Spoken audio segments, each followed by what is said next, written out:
ओम नमः शिवाय। दोस्तों, सावन का महीना प्रारंभ हो चुका है और आज मैं आपको सुनाऊंगी सावन महीने के पहले दिन सुनी जाने वाली भोलेनाथ की कथा। कहा जाता है कि जो भी भक्त इस कथा को सुनता है, भोलेनाथ उनकी सभी मनोकामनाएं पूरी करते हैं। तो दोस्तों, आज की वीडियो शुरू करने से पहले आप सभी से अनुरोध है कि वीडियो को लाइक करके कमेंट बॉक्स में भोलेनाथ की जय जरूर लिखिएगा। आपकी जो भी मनोकामना है वो भोलेनाथ जरूर पूरी करेंगे। तो आइए दोस्तों, सुनते हैं। आज की मेरी कहानी का नाम है सोने का थाल। पौराणिक कथा के अनुसार एक नगर में भगवान भोलेनाथ का एक बहुत विशाल और भव्य मंदिर था, जहां पर हर साल दूर दूर से लोग शिव जी के दर्शन करने के लिए आते रहते थे। सावन का महीना था और दूर दूर से कांवड़िए कांवड़ लेकर भगवान शिव का जलाभिषेक करने आए हुए थे। और इस तरह से मंदिर का परिसर जो था वो भक्तों की भीड़ से भरा हुआ था। सभी लोग भगवान भोलेनाथ की पूजा कर रहे थे, शिवलिंग का अभिषेक कर रहे थे। तभी अचानक आकाश में बहुत जोर से बिजली कड़कड़ाने लगी और देखते ही देखते सोने का एक थाल आसमान से धरती पर उतर गया। उसी उतरते थाल के साथ आसमान से एक भविष्यवाणी हुई। भविष्यवाणी से आवाज आई कि जो कोई भी भगवान शंकर का सच्चा भक्त और प्रेमी होगा, उसी को यह थाल मिलेगा। इस भविष्यवाणी को मंदिर में उपस्थित सभी लोगों ने सुना और देखते ही देखते मंदिर में बहुत भारी भीड़ इकट्ठी हो गई। जो लोग भी भविष्यवाणी के बारे में सुनते, वो तुरंत मंदिर की ओर दौड़े चले आते थे। अब थाल की जो बात थी, तो जो लोग मंदिर की व्यवस्था देखते थे, मंदिर की साफ सफाई का काम करते थे, या फिर जो लोग पूजा पाठ की जिम्मेदारी रखते थे, उन्हें तो पूरा यकीन था कि ये थाल तो हमें ही मिलेगा। इसलिए वे भीड़ में सबसे आगे जाकर खड़े हो गए। सबसे पहले भीड़ में से एक पंडित जी आए और बोले, देखिए, मैं हर रोज महादेव का अभिषेक करता हूँ, इसलिए मैं ही भोलेनाथ का सबसे सच्चा प्रेमी और भक्त हूँ, इसलिए ये थाल मुझे ही मिलना चाहिए। और ऐसा कहकर पंडित जी ने जैसे ही थाल उठाया तो वो थाल पीतल का हो गया। ये सब देखकर पंडित जी बड़े शर्मिंदा हुए। उन्होंने थाल को उसी जगह पर रख दिया और चुपचाप वहां से निकल गए। इस तरह पंडित जी के बाद और भी बहुत सारे लोग थे जो दावा करते थे कि वे ही भोलेनाथ के सच्चे भक्त हैं। तो वे लोग भी बारी बारी आए।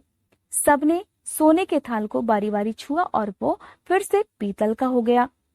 लेकिन जल्दी ही उन्हें एहसास हो गया कि उनमें से शायद कोई भी भोलेनाथ का सच्चा भक्त नहीं था, और इसलिए वे सब भी चुपचाप थाल को उसकी जगह पर रखकर वहां से चले गए। और देखते ही देखते उस नगर के राजा के कानों में सोने के थाल की बात पड़ी। राजा साहब आए और मंदिर में आते ही बोले, देखिए, मैं आप लोगों के बारे में तो कुछ नहीं जानता, लेकिन हाँ, मैंने इस मंदिर के लिए भरपूर दान दिया है, इसलिए मैं ही भोलेनाथ का सच्चा भक्त हूँ और ये थाल तो मुझे ही मिलना चाहिए। ऐसा कहकर राजा साहब आगे बढ़े और जैसे ही उन्होंने थाल को उठाया, थाल तांबे का हो गया। ये सब देखकर तो राजा भी बड़े शर्मिंदा हुए और उन्हें पता चल गया कि वे भी भोलेनाथ के सच्चे भक्त नहीं हैं। इसलिए चुपचाप थाल को उसकी जगह पर रखकर राजा साहब भी एक तरफ खड़े हो गए। इसके बाद तो एक से बढ़कर एक दानी जो कि दावा करता था कि मैं भोलेनाथ का सच्चा भक्त हूँ, चाहे वो महात्मा थे या फिर बाकी लोग, वे सब बारी बारी से आए। थाल को उठाया, लेकिन किसी के हाथ में कुछ और किसी के हाथ में कुछ हो गया, लेकिन सोने का वो थाल सोने का नहीं रहा।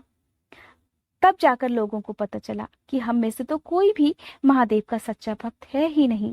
इसका मतलब आज तक हमने जो भक्ति की है उसमें बिल्कुल भी सच्चाई नहीं थी। जब सब लोग उस थाल को बारी बारी छू रहे थे और मन ही मन शर्मिंदा हो रहे थे, ठीक उसी समय एक भोला भाला किसान उस मंदिर में आया। वो बेचारा किसान महीनों बाद आज चातुर्मास के सोमवार के शुभ अवसर पर भोलेनाथ के दर्शन करने आया था। बेचारा गरीबी और गृहस्थी के बोझ तले दबा हुआ दिन रात खेतों में मेहनत मजदूरी करके अपना और अपने परिवार का गुजारा करता था। अभी वो रास्ते में आ ही रहा था कि कोई भिखारी मिल गया। ऐसा लगता था मानो वो भिखारी कई दिनों का भूखा हो। उसे देखकर किसान को उस पर दया आ गई और अपने साथ वो जो खाना लेकर आया था उसने उस भिखारी को दे दिया। सोने के थाल के बारे में किसान ने भी सुना था, लेकिन उसने इस ओर कोई ध्यान नहीं दिया, ये सोचकर कि मैंने तो कभी मंदिर में दान नहीं दिया कोई दक्षिणा नहीं दी, ना ही मैं व्रत पूजा पाठ समय से कर पाता हूँ, तो मैं तो भोलेनाथ का सच्चा भक्त हो ही नहीं सकता। और वो मंदिर में आकर सीधा शिवलिंग की पूजा करके बाहर आ गया। अब वो मंदिर से जैसे ही बाहर जाने को हुआ, तभी पीछे से भीड़ में से कोई व्यक्ति बोला। उसने कहा, अरे भाई, तुम भी थाल को उठाकर देख लो, हो सकता है तुम ही वो सच्चे भक्त हो जिसके लिए ये थाल आया है। किसान को लगा वो व्यक्ति उसका मजाक बना रहा है। किसान ने हंसते हुए कहा, भाई, मैं तो कभी कोई पूजा पाठ भी नहीं करता और महीने में केवल एक आध बार ही आ पाता हूँ, मैं कैसा सच्चा भक्त। तब वो व्यक्ति बोला, अरे भाई, हम तो देख चुके हैं, हमारी भक्ति तो 2 कौड़ी की भी नहीं है। अब तुम भी अपना हाथ आजमा कर देख लो। सोने का थाल मिले ना मिले, लेकिन पता तो चल जाएगा कि तुम्हारी भक्ति में आखिर सच्चाई है कि नहीं है। इस तरह लोगों के बहुत जिद करने पर आखिरकार उस भोले भाले किसान ने जाकर थाल को उठा ही लिया। और जैसे ही उसने थाल उठाया, लोगों की हैरानी का कोई ठिकाना नहीं रहा। सोने का थाल रोशनी से देखते ही देखते चमचमाने लगा। ये देखकर मंदिर में उपस्थित जितने भी लोग थे वो सब बहुत खुश हो गए। खुश होकर उन्होंने उस किसान की जय जयकार करनी, महादेव की जय जयकार करनी शुरू कर दी। अब उस मंदिर में खड़ा हुआ हर कोई जानना चाहता था कि आखिरकार वो किसान भोलेनाथ का सच्चा भक्त कैसे बन गया। तभी भीड़ में से किसी ने पूछा, भाई, तुम ही सच्चे भक्त हो, अब तो हमें भी बता दो कि कैसी भक्ति कर लेते हो जिससे महादेव तुमसे इतने प्रसन्न हो गए। तब वो भोला भाला किसान बोला, भाई, मैं कोई भक्ति नहीं करता, मैं तो केवल दिन भर अपने खेतों में काम करता हूँ, और जो थोड़ा समय मिल जाता है उससे मैं जरूरतमंद लोगों की मदद कर दिया करता हूँ। इसके अलावा तो मैंने कभी कोई विशेष काम किया ही नहीं। मेरे पास तो इतना रुपया पैसा भी नहीं है कि मैं ब्राह्मणों को दान दे सकूं या उन्हें भोजन भी करा सकूं। ना ही मेरे पास इतने रुपए हैं कि मैं रोज रोज पूजन सामग्री शिवलिंग पर अर्पित कर सकूं। मैं तो केवल मन से ही पूजा कर दिया करता हूँ। हाँ, लेकिन अगर मैं किसी को दुख में देखता हूँ तो मैं उसकी जैसे भी बन पड़ती है मदद कर दिया करता हूँ। ये बात सुनकर लोग पूछने लगे, तुम लोगों की मदद क्यों करते हो? वो किसान मुस्कुराते हुए बोला, सुकून। दूसरों के चेहरे पर मुस्कान देखकर मुझे जो खुशी होती है उसे मैं अपने शब्दों में बिल्कुल बयान नहीं कर सकता, और शायद यही कारण है कि महादेव मुझसे बहुत खुश हैं। इसीलिए दोस्तों, कहा जाता है कि भोलेनाथ अपने भक्तों पर बहुत जल्दी प्रसन्न हो जाते हैं अगर आप उनकी पूजा, उनकी आराधना सच्चे मन से करें। आपके मन में कोई खोट नहीं है, आपकी नीयत साफ है, तो आपकी जो भी मनोकामना है वो तभी पूरी होगी जब आपका विश्वास सच्चा है और आप दूसरों के दुख को देखकर कभी उनका मजाक नहीं उड़ाते। अगर आप सैकड़ों मील की यात्रा करके भी दूसरों का दिल दुखा देते हैं, आप हर धाम घूम लेते हैं, लेकिन आपके मन में दूसरों के प्रति दया नहीं है, तो आप चाहे कितने भी धाम घूम कर आ जाएं, कितने भी तीर्थ यात्रा कर लें, आपकी कोई पूजा का फल आपको नहीं मिल सकता।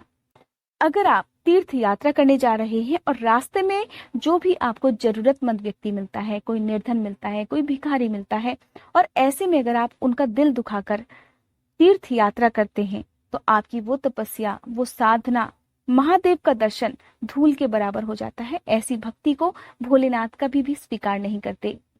अगर आप शिवलिंग पर दूध चढ़ाते हैं लेकिन रास्ते में एक भूखा प्यासा बच्चा जो कि गरीब है आपको नजर नहीं आता, तो ऐसे दूध को कभी भी भोलेनाथ स्वीकार नहीं करते हैं। तो आपका मन पवित्र होना चाहिए। आपकी श्रद्धा भक्ति तभी काम आती है जब आपके दिल में दूसरों के प्रति जरा भी दया है। आप अगर केवल मन से भी दूसरों के लिए दुआ कर लेते हैं, प्रार्थना कर लेते हैं, तो भी भगवान भोलेनाथ प्रसन्न हो जाते हैं। दोस्तों, ये थी सावन मास के पहले दिन सुनी जाने वाली कथा। आपको मेरी बाकी वीडियोस में इसी तरह की और भी अन्य कथाएं मिलती रहेंगी। अगर आपको आज की ये वीडियो पसंद आई हो तो मेरे चैनल को सब्सक्राइब करना बिल्कुल मत भूलिएगा।